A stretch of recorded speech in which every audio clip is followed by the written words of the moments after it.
السلام علیکم ورحمۃ اللہ وبرکاتہ۔ نحمدہ و نصلی علی رسولہ الکریم، اما بعد۔ الحمدللہ، محرم الحرام کے تعلق سے آج یہ ہماری تیسری نشست ہے۔ گزشتہ دو نشستوں میں محرم الحرام کا تعارف اور محرم کے مہینے میں کیے جانے والے اعمال کے متعلق تفصیل سے بات آ چکی ہے۔ آج انشاءاللہ محرم الحرام کے اندر بہت سارے لوگوں سے جو کوتاہیاں، جو بدعتیں یا غفلتیں، یہ جو بھی معاملات ہوتے ہیں ان کا تذکرہ کیا جائے گا، یعنی کہ وہ اعمال جن کا دین سے کوئی تعلق نہیں ہے، محرم الحرام سے کوئی تعلق نہیں ہے، لیکن وہ اعمال خاص محرم کے ساتھ خاص سمجھے جاتے ہیں، ان کو محرم میں انجام دیا جاتا ہے، اور لوگ ان چیزوں میں بعض مرتبہ تو بدعقیدگی کی وجہ سے مبتلا ہوتے ہیں، یا بعض مرتبہ کم علمی کی وجہ سے مبتلا ہوتے ہیں، یا تو جانتے نہیں ہیں بیچارے پھر ایسی باتوں میں آ جاتے ہیں، یا ان کا عقیدہ خراب ہو چکا ہے وہ ایسی باتوں میں آ جاتے ہیں۔ اللہ تبارک و تعالیٰ کم علمی سے بھی ہمیں محفوظ رکھے، اور بدعقیدگی سے بھی خاص طور سے اللہ تعالیٰ ہمیں محفوظ رکھے۔ چند اجمالی طور پر میں پہلے وہ اعمال بتا دیتا ہوں کہ وہ کون کون سے ہیں، کہ محرم کے اندر عوام ہمیں کن کن باتوں میں ملوث نظر آتی ہے۔ سب سے پہلے تو محرم کے مہینے کو عام طور سے لوگ منحوس سمجھتے ہیں، نحوست کا مہینہ سمجھتے ہیں۔ اس کے علاوہ لوگ اس مہینے میں اپنے غم کا اظہار کرتے ہیں، اور غم کا اظہار کرنے کا بھی ایک طریقہ ہے، وہ یہ کہ وہ جلوس وغیرہ نکالتے ہیں، اس میں ڈھول پیٹتے ہیں، اس میں تعزیہ نکالتے ہیں۔ بہت سارے لوگوں کو دیکھا یہ گیا ہے کہ اس دن کالا لباس پہنتے ہیں،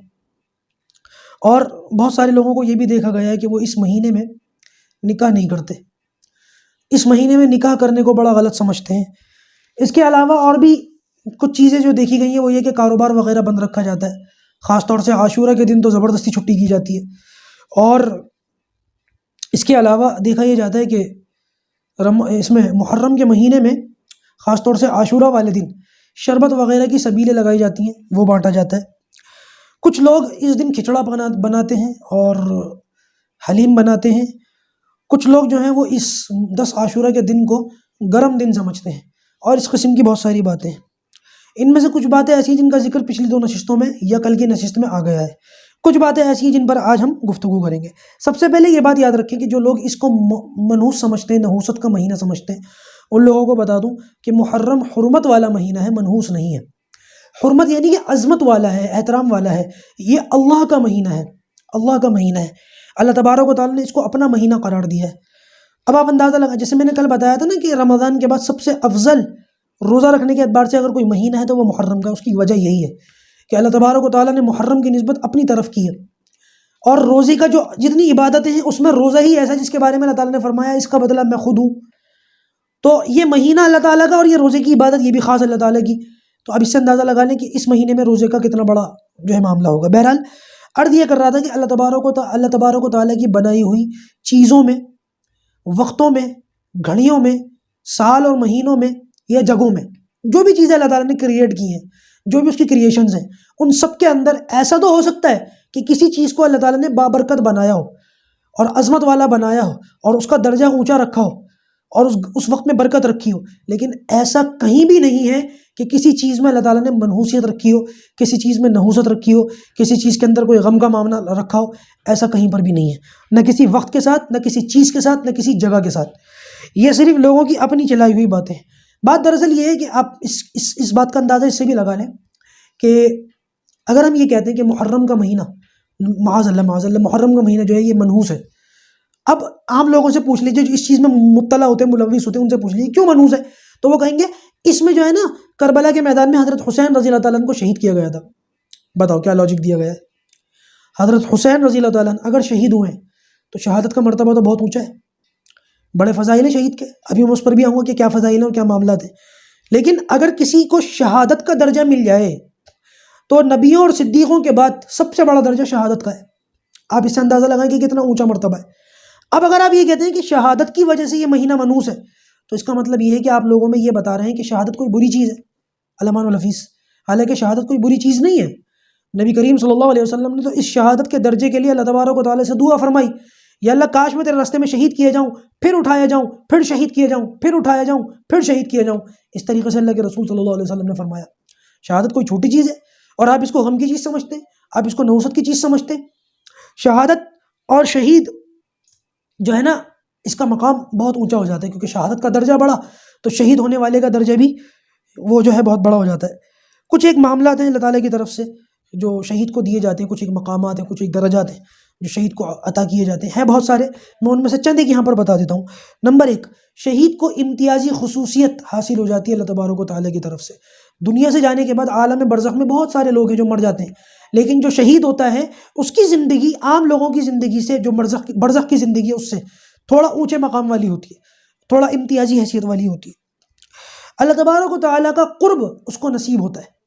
وہ اللہ تعالیٰ کے قریب سمجھا جاتا ہے اور اللہ تعالیٰ کے خوش نصیب بندوں میں اس کو شمار کیا جاتا ہے۔ اور جیسے ہی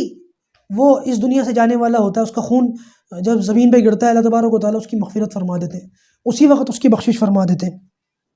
اللہ تبارک و تعالیٰ کی طرف سے کئی بلند مراتب اس کو عطا کیے جاتے ہیں، اللہ تبارک و تعالیٰ اس کی بخشش فرما دیتے ہیں۔ قبر کے اندر اور حشر کی سختی سے اللہ تبارک و تعالیٰ اس کو محفوظ رکھتے ہیں۔ موت کے وقت اگر کوئی گھبراہٹ والا معاملہ ہو، کوئی مرحلہ ہو، اللہ تعالیٰ اس سے محفوظ رکھتے ہیں۔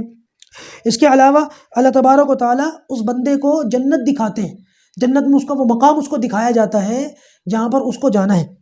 اللہ تبارک و تعالیٰ آخرت کے اندر جو اس کی بیویاں ہوں گی حور عین، جن سے اللہ تبارک و تعالیٰ آخرت میں اس کی شادیاں کرے گا، اس کا نکاح فرمائے گا، ان حوروں کو یہ دکھایا جاتا ہے کہ یہ تمہاری بیویاں ہیں آنے والے وقت میں آخرت میں۔ اور وہ کیفیات کیسی ہیں وہ تو پتہ نہیں، لیکن بہرحال فرشتے ان کے لیے دعائیں کرتے ہیں، اور یہ ان کو جنت کے اندر پرندے کی سی شکل دے دی جاتی ہے، اور یہ اللہ تعالیٰ کے عرش کے قریب رہتے ہیں، ان کو وہاں سے رزق ملتا ہے۔ اور اللہ تبارک و تعالیٰ ان کو غالباً 70 لوگوں کے بارے میں شفاعت کا حق دیں گے آخرت میں کہ تم لوگوں کے بارے میں شفاعت کرو۔ تو شہید ہونا کوئی چھوٹی بات ہے، اتنے انعامات ہیں اور اس سے بھی زیادہ ہیں، میں سارے یہاں پر بتا نہیں سکتا کیونکہ پھر وہ ساری چیزیں اگر میں بتاؤں گا تو پھر اسی پر بات آ جائے گی اور بہت لمبی ہو جائے گی۔ لیکن یہ جو فضائل میں نے بتایا آپ اندازہ لگائیں، یہ کوئی کم ہے؟ ایک فضیلت اور ہے کہ شہید کو موت کے وقت اتنا ہلکا درد ہوتا ہے جیسے چیونٹی کے کاٹنے کی تکلیف ہوتی ہے، درد بھی نہیں ہوتا اس کو۔ بہرحال اس موقع پر جو ہے نا یہ شہادت کا جو معاملہ ہے یہ بہت اونچا ہے، یہ ماتم والا معاملہ نہیں ہے، بلکہ نبی کریم صلی اللہ علیہ وسلم کے متعلق تو یہاں تک آتا ہے، آپ صلی اللہ علیہ وسلم تشریف فرما تھے تو کسی نے بتایا کہ یا رسول اللہ ابن حارثہ، عبداللہ ابن رواحہ اور جعفر یہ ایک مارکے میں شہید ہو گئے تھے، تینوں ایک ساتھ ایک کے بعد ایک شہید ہوئے، اور خالد سیف اللہ، خالد ابن ولید، ان کو سیف اللہ کا خطاب بھی اسی اس میں ملا۔ تو اللہ تبارک و تعالیٰ کی جانب سے جب یہ معاملہ ہوا کہ یہ تینوں ایک ایک کر کے شہید ہو گئے تو آ کر کے کسی صحابی نے کہا کہ یا رسول اللہ وہ جعفر کے گھر کی عورتیں رو رہی ہیں، تو آپ نے فرمایا ان کو سمجھاؤ، منع کرو۔ وہ گئے، تھوڑی دیر کے بعد پھر واپس آئے کہ یا رسول اللہ میں ان کو سمجھا رہا تھا، وہ میرے ہی اوپر غالب آ گئی الٹا، چیخنے چلانے میں اور رونے اور پیٹنے میں۔ تو روایت کے اندر آتا ہے کہ نبی کریم صلی اللہ علیہ وسلم نے فرمایا ان کے منہ میں مٹی ڈال دو، یعنی کہ یہ رونا، چیخنا، پیٹنا، چلانا، نوحہ کرنا، ماتم کرنا، یہ کتنی جو ہے ناپسندیدہ چیز ہے، اس کو نبی کریم صلی اللہ علیہ وسلم نے اس کا اظہار اس طریقے سے فرمایا۔ لیکن یہ جو سوگ ہوتا ہے نا، کوئی مر جائے اس کا سوگ کرنا، اس کا ماتم کرنا، ماتم ایک ہوتا ہے ماتم روایتی ماتم، رسمی ماتم جو بنا لیا ہے، وہ تو اللہ حفاظت فرماؤ تو کسی صورت میں جائز نہیں ہے۔ میں سوگ کی بات کر رہا ہوں، سوگ کہ کسی کے اس دنیا سے جانے کے بعد اس کو یاد کر کے رونا، اور بلند آواز سے نہیں، گریبان پھاڑ کے نہیں، سر میں مٹی ڈال کے نہیں، چوڑیاں توڑ کے نہیں، چیخ چلا کر نہیں، اس طریقے سے نہیں، بلکہ وہ سوگ منانے کا بھی ایک طریقہ ہے کہ آدمی ہلکی آواز میں اپنے عزیزوں کو یاد کر کے رو سکتا ہے۔ اس کی اجازت صرف 3 دن ہے، صرف 3 دن اس کی اجازت ہے بس، اور چوتھے دن اس کی اجازت نہیں ہے۔ 3 دن کے بعد پھر سوگ مناتے رہنا یہ منع ہے شریعت کے اندر۔ البتہ وہ جو خاتون ہوتی ہے جس کا شوہر چلا جائے اس دنیا سے، وہ عدت میں بیٹھ جائے، تو اس کی عدت کا جو معاملہ ہے والذین یتوفون منکم ویذرون ازواجا یتربصن بانفسہن 4 اشہر و10، 4 مہینے 10 دن ان کی عدت کا یہ مرحلہ ہے، اور ان کے لیے اس 4 مہینے 10 دن کے اندر سوگ منانے کی اجازت نہیں بلکہ واجب ہے کہ وہ اس عدت میں اپنے شوہروں کا سوگ منائیں گی۔ لیکن جیسے ہی وہ 4 مہینوں اور 10 دن کی عدت کو پورا کر لیں گی، اب ان کے لیے نہ سوگ منانا واجب ہے نہ جائز ہے، بلکہ اب یہ اس سے نکل جائیں اور اب سوگ نہ منائیں۔ اس کے علاوہ کسی کے لیے کوئی بھی ہو چاہے اس کا نام لینا، اس کی برسی منانا، اس کا سوگ منانا اور اس کے نام کا ماتم کرنا، یہ اپنی طرف سے جو ہے وہ چلائی ہوئی باتیں جن کی کوئی حقیقت نہیں ہے، بلکہ بعض مرتبہ دیکھنے میں تو یہ آتا ہے کہ وہ کچھ ساتھیوں نے بتایا کہ بھئی وہ جلوس کے اندر باقاعدہ جب کسی کو رونا نہیں آتا تو یہ جو جلوس نکالتے ہیں محرم کا، یہ لوگ باقاعدہ حضرت حسین رضی اللہ تعالیٰ عنہ کی طرف منسوخ کر کے جھوٹے اور من گھڑت قصے بیان کرتے ہیں، اور ایسے انداز میں بیان کرتے ہیں کہ سننے والا رو پڑے، بے اختیار رو پڑے، تاکہ چیخ چیخ کر پکار کر کے رویا جائے اور ایک شکل دے دی جائے اور وہ جلوس ان کا کامیاب ہو جائے۔ ان کہانیوں کی ان کی کوئی حقیقت نہیں ہے۔ اس کے علاوہ اس مہینے کے اندر تعزیہ دیکھنا، تعزیہ بنانا، یا اپنے گھروں کے اندر سے بھی کھڑکی وغیرہ کھول کر کے تعزیے کی زیارت کرنا، سب بیکار اور لغو باتیں ہیں، گناہ کی چیزیں ہیں، بدعات ہیں، خرافات ہیں، شیطانی طریقے ہیں، شریعت میں ان کی اجازت نہیں ہے۔ اچھا، اس عاشورہ والے دن، خاص عاشورہ والے دن کالا کپڑا پہننا، دیکھیے نبی کریم صلی اللہ علیہ وسلم سے یہ تو ملتا ہے کہ فتح مکہ کے موقع پر آپ صلی اللہ علیہ وسلم نے سب کالے رنگ کا، بلیک کلر کا عمامہ پہن رکھا تھا، یہ تو اللہ کے رسول سے ملتا ہے۔ تو بلیک کلر کا عمامہ وغیرہ پہننا یہ تو جائز ہے، فی نفسی ہی جائز ہے، لیکن محرم کو جو عاشورہ والا دن ہے اس دن کوئی کالا کپڑا پہننا اور کالا کپڑا جو ہے پہننا اور اس کو ماتم کی چیز سمجھنا، اس کو غم کی چیز سمجھنا اور اس کو زیبتن کرنا اور اس کو ضروری سمجھنا اور واجب قرار دینا اور فرض قرار دینا اور نہ کرنے والوں کو حقارت اور ملامت کی نظروں سے دیکھنا، پھر یہ اپنی طرف سے اضافہ ہے۔ اس لیے اگر کوئی جائز بھی سمجھتا ہو تب بھی عاشورہ والے دن جو ہے نا ان لوگوں کی مشابہت سے بچنے کے لیے کالا کپڑا وغیرہ استعمال نہ کرے۔ یہ لوگ جھنڈے وغیرہ بھی لگاتے ہیں، تو اس طریقے کے جھنڈے وغیرہ لگانے کے اس میں بھی شریک نہ ہو۔ دوسرا یہ کہ کچھ لوگ کاروبار وغیرہ بند کرتے ہیں، تو یہ کاروبار بند کرنا بھی کوئی مطلب، اگر آپ کو ویسے ہی اپنا کاروبار بند ہے تو ایک الگ سی بات ہے، یا اگر آپ کو کہیں سفر پہ جانا ہے کوئی اور معاملہ اس لیے آپ چھٹی کرتے تو ایک الگ سی بات ہے، لیکن اس دن کاروبار کو بند کرنا اور اس کو ضروری سمجھنا یہ اپنی طرف سے چلائی ہوئی باتیں ہیں۔ اس میں شربت کی سبیلیں لگانا، اس کی بھی کوئی حقیقت نہیں ہے، پورا سال آپ شربت پلائیں، اس دن کو خاص کر کے شربت کیوں بناتے ہیں؟ اور عام طور سے اس دن جو ہے نا، جیسے کہ میں نے کل بتایا تھا کہ اپنے دسترخوان پر وسعت کرنی چاہیے، تو وسعت کا یہ مطلب نہیں ہے کہ اس میں جو ہے کچھ خاص چیزیں لگا لی ہیں، اور لوگوں کا تو یہ عقیدہ بن گیا آہستہ آہستہ کہ اس دن شربت بانٹا جائے، اس دن کچھ کھانے پینے کا بڑھیا اہتمام اس لیے کیا جائے تاکہ حضرت حسین رضی اللہ تعالیٰ ان کے گھر والے جو تھے، ان کے اہل و عیال کربلا میں آج کے دن بھوکے اور پیاسے تھے، تو ہمارا یہ کھانا اور پینا ان کو پہنچے گا۔ اس سے ایک تو یہ بات پتہ چلی کہ آج صدیوں کے بعد بھی وہ بھوکے اور پیاسے ہی ہیں۔ میں نے بتایا کہ وہ جو ہے وہ شہید ہوتے ہیں اور پرندوں کی شکل میں اللہ تعالیٰ جنت کے اندر ان کو وہ اپنی مرضی سے ادھر ادھر گھومتے رہتے ہیں، وہاں ایک نہر ہے، وہاں جا کے پیاس وہ اپنا پانی وغیرہ پیتے ہیں، پیاس تو نہیں لگتی جنت کے اندر لیکن وہاں پانی پیتے ہیں اور اللہ تعالیٰ کی طرف سے ان کو کھلایا پلایا جاتا ہے، رزق دیا جاتا ہے، اور آپ کا عقیدہ یہ ہے کہ آج صدیوں کے بعد بھی پیاسے ہیں اور یہی کھانا اور پینا ان تک پہنچے گا؟ بھائی یہ چلائی ہوئی باتیں، اس کی کوئی حقیقت نہیں ہے۔ اس کے علاوہ برسی منانا، سالانہ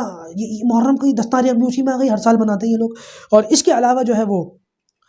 شادی وغیرہ نہ کرنا، بیاہ وغیرہ نہ کرنا اور اس میں شادی کو منحوس سمجھنا، یہ بدعقیدگی ہے، شریعت کے مزاج کے خلاف ہے، ان چیزوں سے بچنے کی ضرورت ہے۔ انشاءاللہ کل کی نشست میں حضرت حسین رضی اللہ تعالیٰ عنہ کے مناقب اور ان کے فضائل بیان کیے جائیں گے، اور پھر واقعہ کربلا بیان کر کے یہ ہمارا جو کورس ہے چھوٹا سا، یہ مکمل ہو جائے گا۔ اللہ تبارک و تعالیٰ ہم سب کو صحیح دین پر اور مکمل دین پر عمل کرنے کی توفیق عطا فرمائے۔